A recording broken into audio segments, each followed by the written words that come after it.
अपने बच्चों को सफल डॉक्टर और आईआईटी इंजीनियर बनाइए एलिवेट इंस्टीट्यूट के साथ।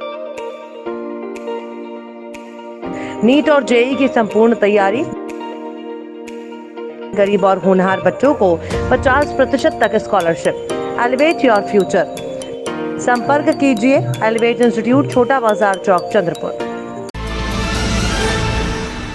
आप देख रहे हैं पार्थशर समाचार और मैं हूं आपके साथ हर्षिता मिश्रा।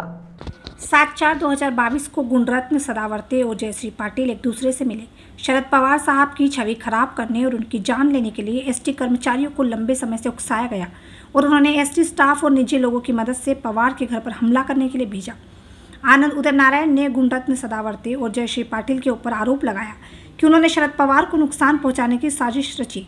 यदि शरद पवार के साथ कोई अप्रिय घटना होती है तो महाविकास अघाड़ी की सरकार गिर जाएगी, क्योंकि शरद पवार की प्रमुख भूमिका है। यह साजिश गुणरत्न सदावर्ते और जयश्री पाटिल ने रची। उन्हें आईपीसी की धारा 307 के तहत अपराध दर्ज करके दंडित किया जाना चाहिए। यदि पुलिस इस पर गंभीर कार्रवाई नहीं करती है तो अघाड़ी सरकार अदालत में समाधान की मांग करेगी। शरद पवार के पदाधिकारियों, कार्यकर्ताओं, सभी नागरिकों द्वारा व्यापक आंदोलन किया जाएगा। जी, मेरा परिचय, मैं महासचिव राष्ट्रवादी कांग्रेस पार्टी नागपुर शहर का हूँ। राष्ट्रीय अध्यक्ष पवार साहब, इनके यहाँ जो मुंबई में हमला हुआ है, वो हमले के विरोध में हमने पुलिस स्टेशन मानकापुर में तकरार दी है और पुलिस आयुक्त और गृह मंत्री हम दिलीप वलसे पाटिल, इनको भी दिया हुआ है। हमारा मानना ऐसा है कि पवार साहब राज्य के एसटी कर्मचारी के, एसटी विभाग के मंत्री नहीं है, मुख्यमंत्री नहीं है।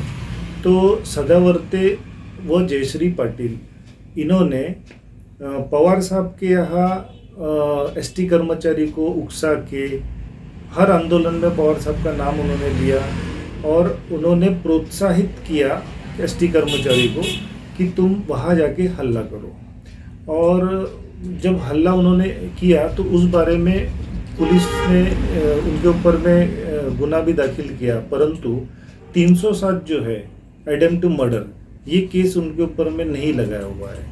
हमारा मानना है कि उस समय अगर पवार साहब वहाँ होते और 2 कर्मचारी केवल उनके घर पे थे और इनकी जो संख्या थी वो करीबन 120 से 150 की संख्या थी, इतने तादाद में एकदम से उन्होंने हमला किया, पत्थर, चप्पल, पत्थर, इस तरह से उन्होंने हमला किया। उस समय अगर पवार साहब वहाँ रहते तो उनके जान को धोखा था।